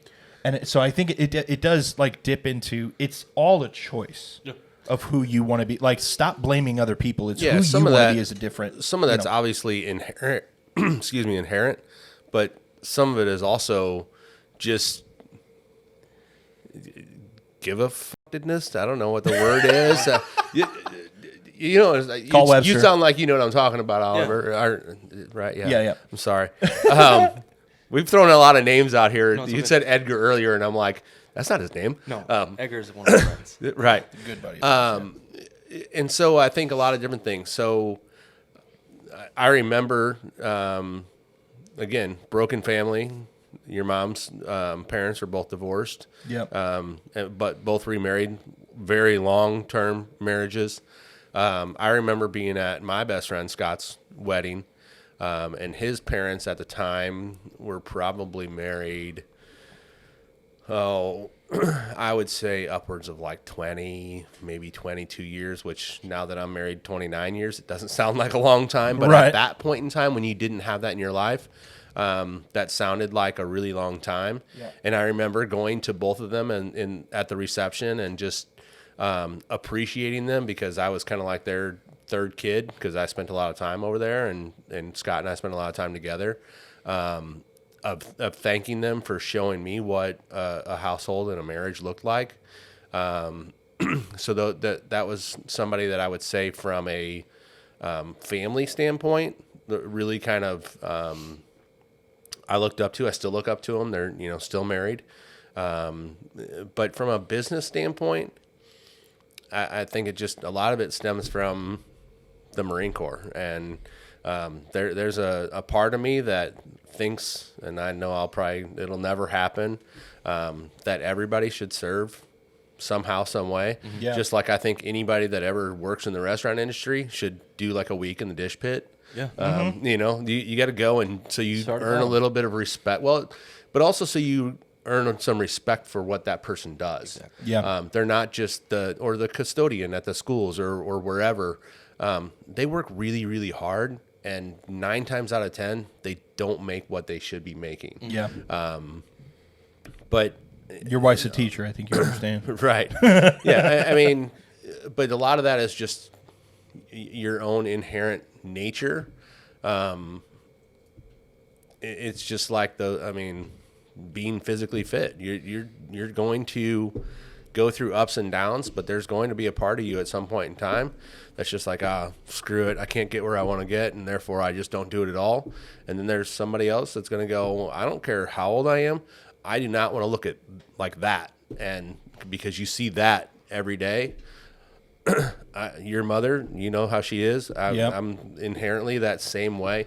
I will never allow myself to get to a point where I'm like not doing something physical Yep. all the time. And it's just it's there's a mental piece of it. You have to want things. You have to want to be something bigger than what you think you're capable of being.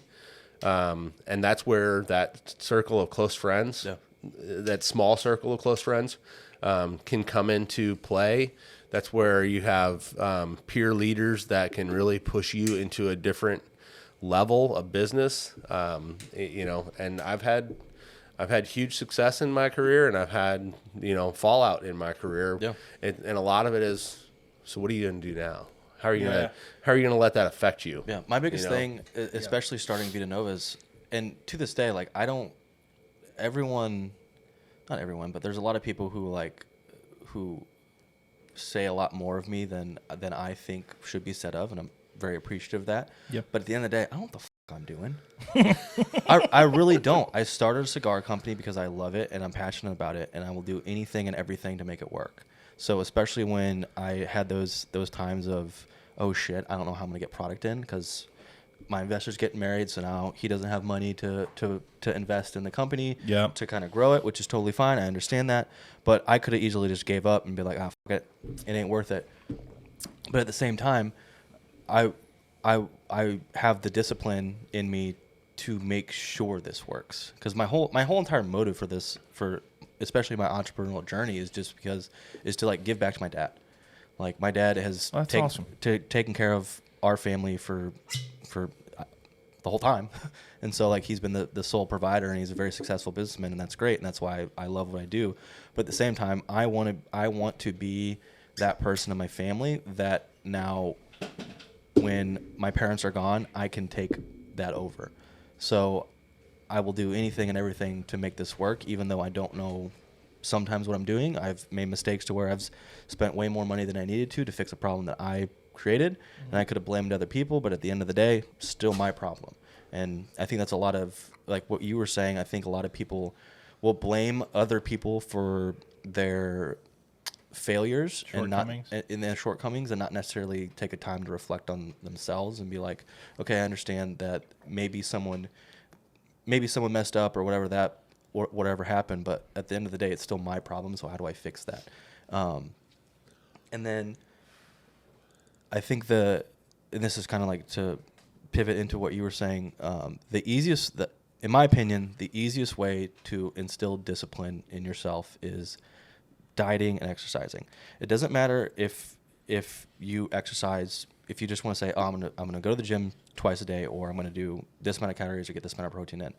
At the core of it, it's literally instilling discipline because you're staying in a routine. And it doesn't matter if you want to lose 100 pounds or whatever, but just starting the act of dieting or exercising will instill discipline in you. Because if you're going to say, I'm going to work out 2 times a week, and you work out 2 times a week for even 3 months, you're still going to see a change. And then now you've instilled that discipline into yourself, and that's going to flow over into everything in your life too.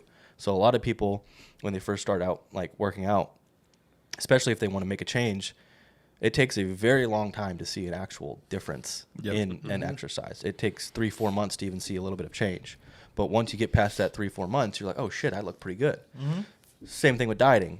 If you really want to instill discipline in, you just got to start with the smallest things. And I think that's going to help in your life in general.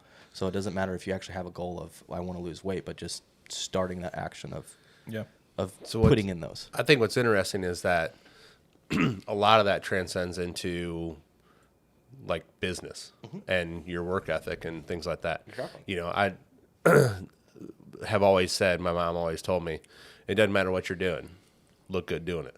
Yeah.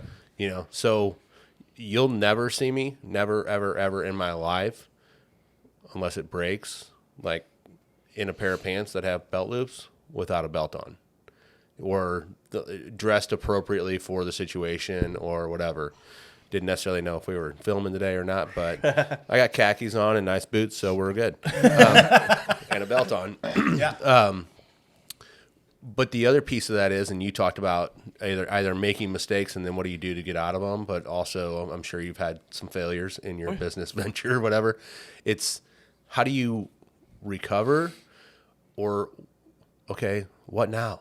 What now? Like, do you just roll over and curl up in a ball, or do you go, well, shit, that didn't work, let me try something else? Yeah. And then, you know, you talked about family and parenting and this, that, and the other. Me. He's gesturing to me. Sorry, I forget. No matter my age or no matter the situation, I will always do what it takes to make sure I'm providing for my family. Yep. And if that means a second job or a third job or a side hustle or whatever, that's what I'll do. Yep. And that's just, and part of that is possibly military because I'm just not going to fail. But I'm also not going to have, whether it's those close friends that aren't going to say anything to you or the close friends that will say something to you, go, dude, you're sucking right now. Yeah, 100%. You know, and we all need that in our lives. I think we need people. And then, you know, you talked about that, Oliver, that we used to say, you know, that person that's that closest seat to you. There's only so many seats in my life. You also need, and this is a mistake that I see a lot of people make, you also need to make sure the people who are giving you advice have actually done something. Because I'm not going to take advice from anyone who hasn't built anything or visually hasn't done anything to improve themselves at all either. And that was a big thing of the last group that I was in from a friend group is, yeah, they all built cool businesses, but at the same time, a lot of them inherited it. And then a lot of them are just sitting by and just making passive income, which is totally fine. But at the end of the day, like, I need someone who's actually done something in their life. You need advice on struggle. Yeah, and who's had struggle and who's had like a lot of adversity in their life to give me the advice that I need. But I'm not going to take advice from someone who's been just coasting. So, yeah, I think with the social media world, there's just so much out there like that. You know, when you talk about friends and whatnot, you know, you've shrunk that circle of friends, You know, like I kind of started to say, we used to talk about it as there's only so many seats at the table, you know, and those seats all have to mean something. Exactly. Yep. And so, I mean, Adam can probably tell you the names of all of my friends. Yep. Because there's Sure that can. few of them. Yep. And there are ones, you know, my best friend, because they're so busy, they've got kids that are much younger than ours are, that we may go months without seeing them. But then we pick right back up and we have those same kind of intense conversations and have a good time and everything else like that. And so it's those are the real friendships. Yeah. It's quality over quantity, and I think in everything. I mean, you could drink 5 bottles of Jack, but why when you could drink 1 bottle of something else? Yeah. El Trago. Eagle El or Trago, El that's Trago. right. Well, and that's funny that you say that, because my best friend in the world is sitting across the table from me.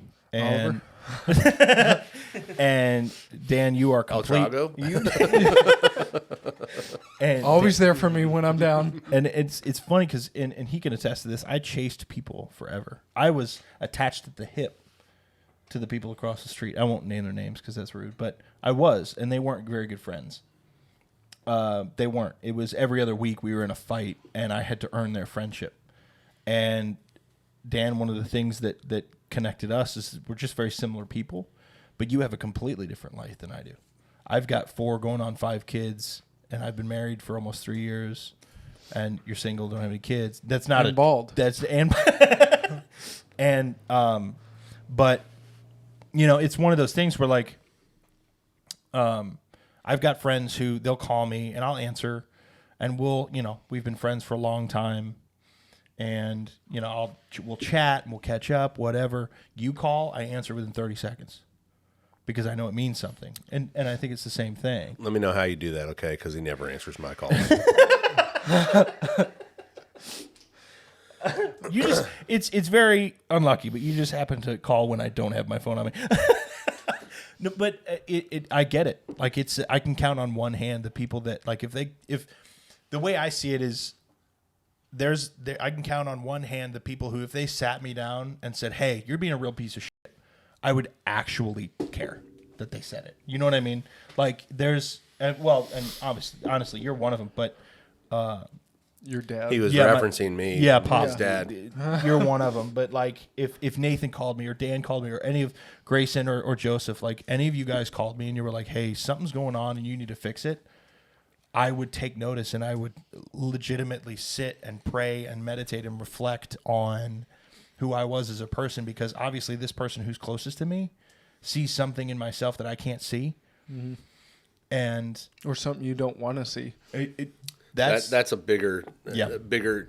We hide from a lot of the truths that are looking at us, and you know, in business, they'll tell you, "Hey, if you want to make change, go look in the mirror." Yeah. That's the number one thing that you need to do. If you, whether it's your business venture, whether it's your home life, whether it's your whatever, if you don't like the way things are going, people are way too apt to go, "Oh, well, this person did this to me," or that's working against me, or whatever the situation is. When the reality is you need to take a step back. You need to look in the mirror and go, "What do I have to change?" And it goes back to what I've told you guys as kids growing up is, all those things, a lot of those things you have no impact over. yeah.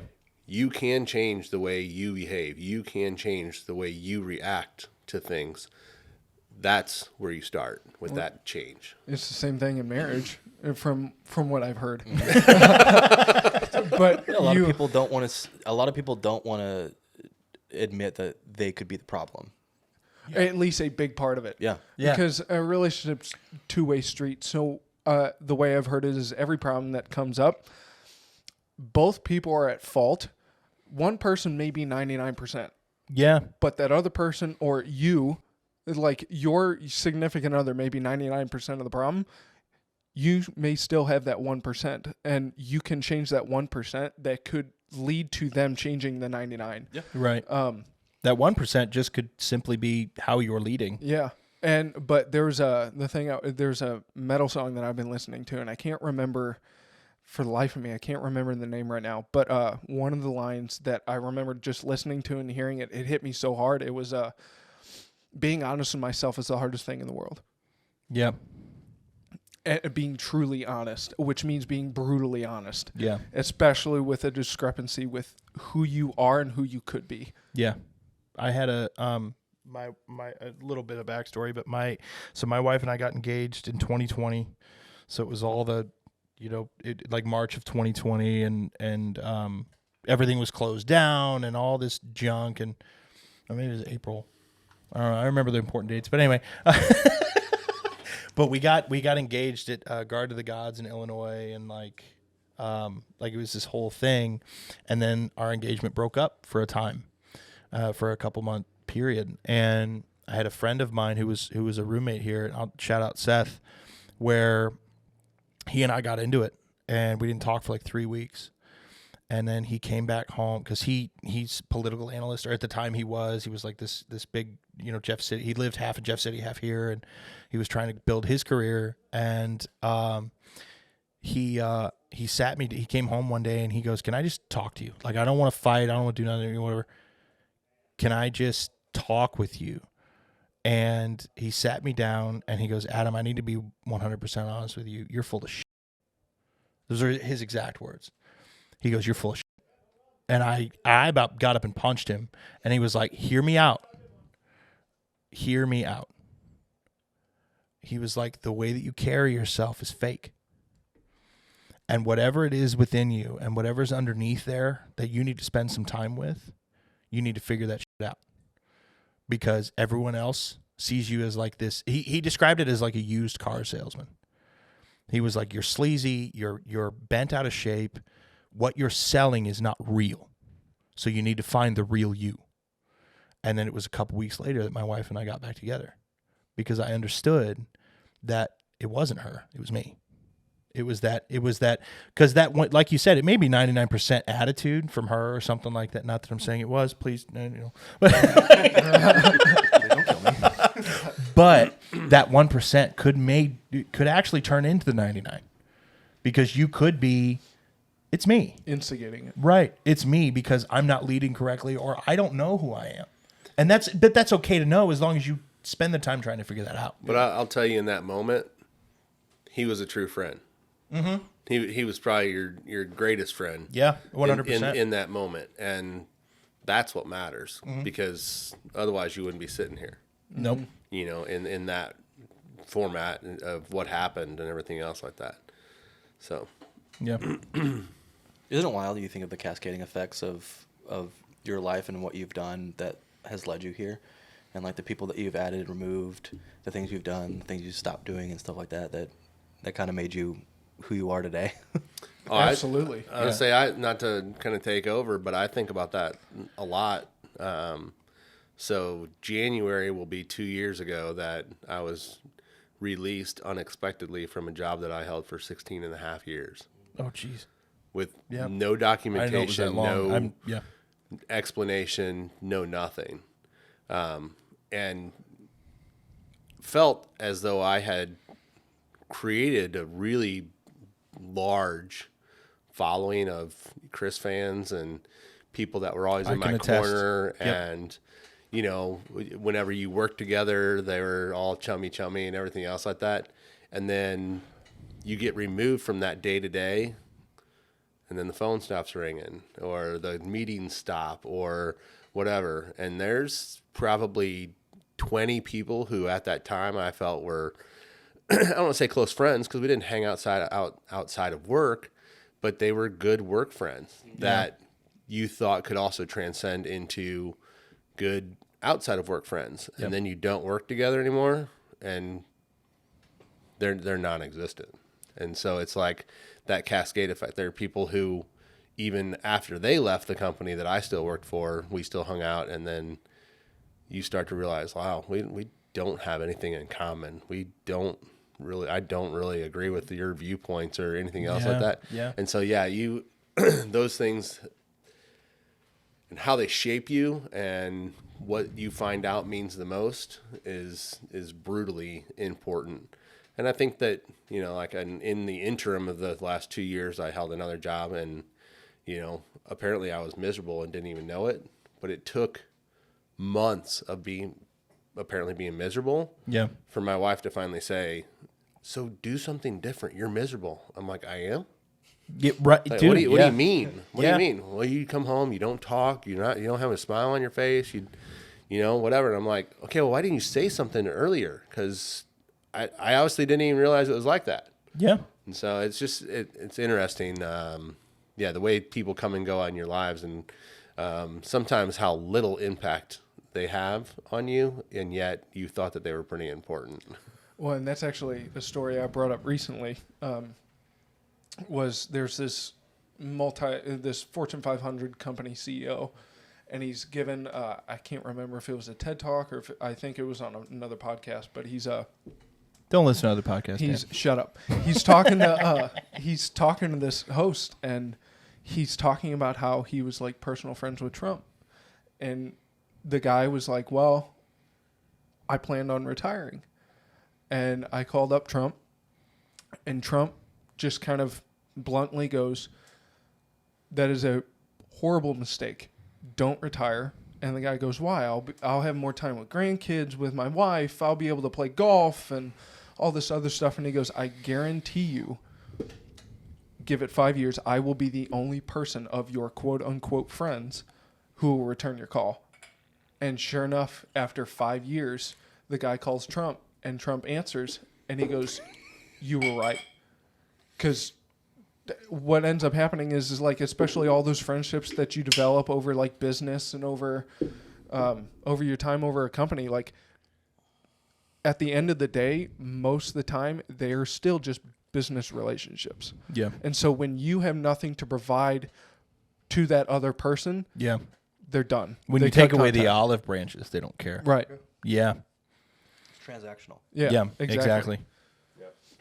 Yeah, a lot of relationships, and I think to go off your point, Pop, like his name's not Pop, his name's Chris, but Chris Pop, to go off your point, like it in those moments, it seems so. Like I worked for a company that went under recently. My boss is also one of my very good friends. He was a groomsman, like very good guy. He'll be on in a few weeks. But he's the one who kind of pushed me forward in my work life. He kind of taught me the value of, like you taught me the value of home and being a good father and being responsible at home and like to work to the best of your ability. But he taught me kind of this, he pushed me forward in that, if that makes sense, because he was in the dirt with me every day. And there were a lot of guys that would come and go, and because we worked for a company that hired ex-felons to kind of get them back into the workplace and things, and I made good friends with a lot of them. But again, it's that I'm like, I'm good. yeah, good. Don't polish even off better. my bottle without my permission. It's your dad. That's true. I've but got one at home. Yeah, you do. Lucky son of a gun. I can't find it anywhere. Eagle Rare. Anyway, but he kind of taught me that like the ones that come and go. It's what was I trying to say? It's like the emotional high, because this culture is so hell bent on like, this makes me feel good, therefore it can't end. And the reality is once it ends, it actually wasn't that great to begin with. It's a society built on It's- instant gratification. Exactly. It's that gratification. But once that dopamine goes away, you're like, wait, who was that person's name? Well, I mean, a further olive statement of transactional, it's, and one of the reasons why your group of friends has shrunk is it's no longer what can you do for me. It's this is who I am and this is who you are, and therefore we're friends. And what can we do for each other? Yeah, and how Exactly. can we either help each other, support one another, provide for one another if that's what's necessary, Yeah. whatever. Not necessarily what can you do for me or what can I get from you. Yeah. It's what do we do for each other? Mm-hmm. And I think I'll end with this, but shout out to Grayson and Joseph to like, I know they can't make it all the time, and I know they've got families and different things, but Grayson said something recently where he was like, guys, I'm gonna be honest with you, we need to find a time just to hang out with us, because the business is great, and when we hang out and we do this thing and we enjoy each other, and enjoy what we're doing and what we're putting out there, I miss you. Well, and that friendship and that camaraderie, that fraternity that's built before the business is ultimately what's going to help excel it, right, and expand it. Because, and not that you're doing it in order to expand the business, but friendship is what helps build societies. Yeah, because we're all communal beings. Yeah, and so if you don't have those friends that are there to help build you up and to be there when shit hits the fan, to enjoy the shit with you. Like enjoy the shit. That needs to be on a t-shirt. Just a poopy fan that says enjoy the shit. It's our idea, don't take it. But you better hurry up. Yeah, right. There's one thing that Jordan Peterson said on a YouTube video. I think I have it, and it kind of ties into what we're talking about in the beginning of basically fatherhood. Where is it? I have it. I promise. See, it's not until silence that you recognize the genius inside the Jeopardy theme. Do do do. Because when you start singing that, you're like, oh, okay, it's cool. It's silence, but I like the sound. Like, better these schmucks talking. Oliver, did you lace his cigar with something? I don't have. Oh yeah, I do. Put a little fentanyl in there. So I wrote it down. Oh, jeez! Wow! It's a good thing we can edit. The reason I wrote it down is because it was really impactful when it came to fatherhood and basically taking over what your father has instilled when he passes, to kind of to take that level of respect in your family and take that hierarchy kind of thing. And it was fatherhood is so much about providing context to suffering. That's something we don't think about every day. Maybe the relationship between father and child is to actually bring understanding and healing to suffering we face. You should be the strongest person at your father's funeral, because it's a generational transition, and it means that all the people around you are suffering because of their loss, but they have to have someone to turn to that can show by their behavior to move beyond the catastrophe, and you need that. Like that's a huge kind of thing to to kind of think about when you're, especially in the family sense of like being, like the whole concept is being the strongest person at your father's funeral. Yeah, absolutely. Yeah, that's crazy to think about. Yeah. So it's basically a generational like passing of the torch kind of thing. So yeah. So we talked about a lot of work stuff as well, our business things, and I'm going to throw a quote out there, if you will, that probably one of the first few weeks that Julie and I, Adam's mom, started going to church at this location they put up there, and it talked a lot about work, but also fatherhood and stuff like that, because there's a lot of pressure on men these days to be that ultimate provider and strong and everything else like that. But it said your irresponsibility becomes somebody else's responsibility. Yeah. Oh my gosh, yeah. And it's just it literally like that's how I was like when I read that. And again, that's so good. Having been in business so often, like your irresponsibility or your lack of follow through or your lack of doing what is expected of you, your laziness, ultimately becomes somebody else's responsibility. Yeah. Yeah. And that was just so powerful and so moving. And you can attach it to anything. You think about it in your marriage or your home life or whatever. You walk past those dirty dishes. Your irresponsibility to not do them now becomes your spouse's or your siblings or whoever's responsibility. And that's just, it's held a lot of weight with me over the last couple of years that, it may not be your job. Nope. Quote unquote. But it's all of ours responsibility. Yep. Yeah. So that's mic drop. We're good. This is Wednesday Wind Down. Words. Episode 3. No wine. Oliver, Yeah. Chris, Dan, thanks for joining. We'll see you next time.